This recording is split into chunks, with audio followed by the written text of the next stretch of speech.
বাঙালি হয়ে আমরা ল্যাংচা খাবো না, তা তো হতেই পারে না। তো আজকে আপনাদেরকে আমি বানিয়ে দেখাবো সুজির ল্যাংচা। তো চলুন রেসিপিটি শুরু করা যায়। ল্যাংচা বানানোর জন্য কি কি লাগছে তা আপনাদেরকে আমি ইনগ্রিডিয়েন্টস গুলো দেখিয়ে দেবো। তো এখানে আমি নিয়ে নিয়েছি 1 কাপের মতো সুজি, আর বাইন্ডিংস এর জন্য একটু ময়দা, আর একটুখানি কাঠবাদাম, এখানে রয়েছে পেস্তা কাঠবাদাম, আর একটু কাজু, আর এখানে রয়েছে পেস্তা কুচি, চিনি, দুধ, আর লাগবে ঘি। আমি 1 কাপ সুজি নিয়ে নিয়েছি। এটার পরিমাণটা আমি করতে করতে আপনাদেরকে বলে দেবো। তো এখানে 1 কাপ সুজি, তো তার সঙ্গে সঙ্গে আমি দেব 1 কাপ দুধ। তো এখানে আমি দুধটাকে মেপে নেব।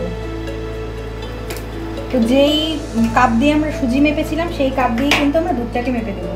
এটা কিন্তু সবসময় মনে রাখবেন, তাহলে কিন্তু ল্যাংচা ভালো হবে না। দেখুন আমি কিন্তু ওই কাপে কিন্তু 1 কাপ, 2 কাপ লাগবে যা সুজি তার থেকে ডবল দিতে হবে, দুধ দিয়ে জাল করতে হবে। তো এখানে আমি দুধটা ঢেলে দেব। তো 1 কাপ ঢেলে দিলাম। এখানে ফ্লেমটা কিন্তু অবশ্যই মিডিয়াম টু লো রাখতে হবে। এখানে কিন্তু আপনাদেরকে শরীরের সর্বস্ব শক্তি দিয়ে কিন্তু নাড়াতে হবে, নয়তো তলায় লেগে যাবে আর বাইন্ডিংসটাও কিন্তু ভালো হবে না। তো এখানে কিন্তু দেখুন আমি খুব জোরে জোরে কিন্তু প্রেস করে নাড়াচ্ছি। তো আপনারা কখন বুঝবেন যে সুজির এই ডোটা হয়ে গেছে, তো সেটাকে বোঝার জন্য কিন্তু একটি ট্রিক রয়েছে। তো চলুন ট্রিকটা দেখানো যাক।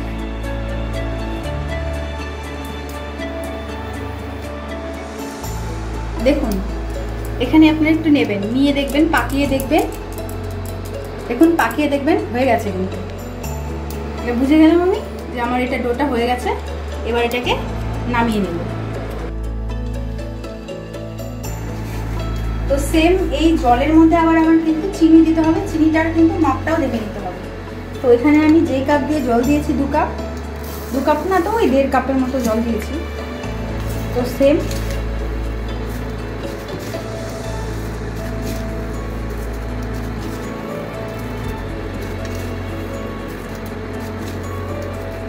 এখানে আমি 1 কাপ চিনি দিয়ে দিলাম।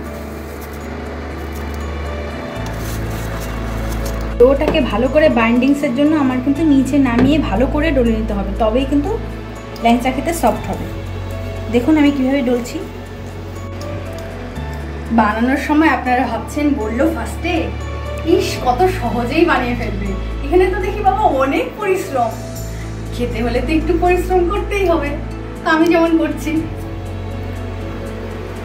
এটাই কিন্তু চাশনি প্রায় হয়ে এসেছে, আর একটু হলেই নামিয়ে নেব। তো এবার আমি ল্যাংচা বানানোর ল্যাংচা যে শেপ সেটা রেডি করে নেব। তো ফার্স্টেই আগে গোল করে নেব। এটা কিন্তু পাতি লেবুর মতো গোল করতে হবে। পাতি লেবুর যে গোলটা হয় ছোট্ট, সেরকম গোল করতে হবে। দেখুন গোলটা কিন্তু হয়ে গেছে। এবার এটাকে কিভাবে শেপ দিব এটাই হচ্ছে মেন জায়গা। তো দেখুন ফার্স্টে এভাবে ধরবেন, ধরে এটাকে লম্বা করার চেষ্টা করবেন। এভাবে লম্বা করার চেষ্টা করবেন,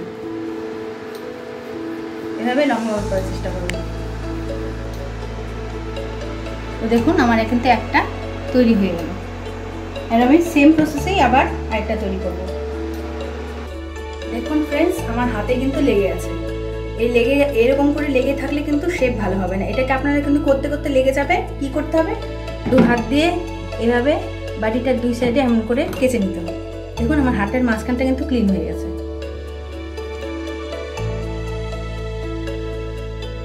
তো ফ্রেন্ডস আমাদের কিন্তু চাশনি প্রায় হয়ে এসেছে, ফুটে এসেছে কিন্তু। আর এটা কেমন করে বুঝবেন, এখানে একটু নিয়ে গরমটা নিয়ে একটু এইভাবে ধরে দেখবেন যে হাতে আঠা আঠা লাগছে কিনা, তাহলে বুঝতে পারবেন হয়ে গেছে। তো আমার হাতে আঠা আঠা লেগে গেছে, তো আমি এটাকে এবার নামিয়ে নেব।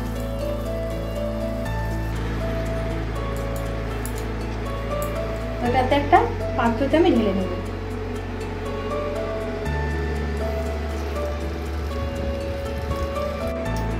তো ফ্রেন্ডস এবার কিন্তু ভাজার জন্য কিন্তু তেল দিয়ে দেবো। এটা কিন্তু একটু ডুবো তেলেই ভাজতে হবে। দেখুন আমি কতটা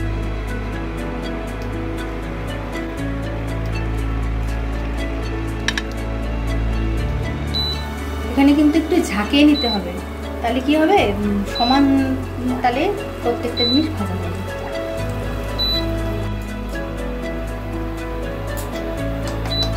তো ফ্রেন্ডস দেখুন কি সুন্দর ফুলে উঠেছে ভাজার সঙ্গে সঙ্গে। এখানে কিন্তু দেখুন ফ্রেন্ডস প্রায় কিন্তু লাল লাল কালার চলে এসেছে, এটাকে আরো অনেকক্ষণ ভাজতে হবে, যা শুধু কালার আসা শুরু হবে। ফ্রেন্ডস এবার আমি এটাকে 7-8 ঘন্টার জন্য ঢেকে দেব। তো ফ্রেন্ডস সারা রাত শিরায় ডুবিয়ে রাখার পর তো আমাদের সুজির ল্যাংচার এটা হচ্ছে ফাইনাল লুক। তো খেয়ে দেখা যাক কেমন লাগে। তো ফ্রেন্ডস আমরা সবাই জানি ল্যাংচা লম্বাটে টাইপের হয়, কিন্তু আমি আরেকটা গোল শেপের বানিয়েছিলাম, তো সেটাই আমি টেস্ট করে দেখাচ্ছি।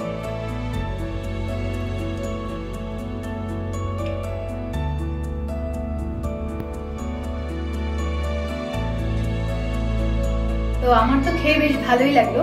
তো আপনারা এইভাবে সহজ পদ্ধতিতে বানিয়ে ফেলুন, আশা করি ভালো লাগবে। যদি ভালো লাগে থাকে তাহলে লাইক কমেন্ট শেয়ার হবে নাকি।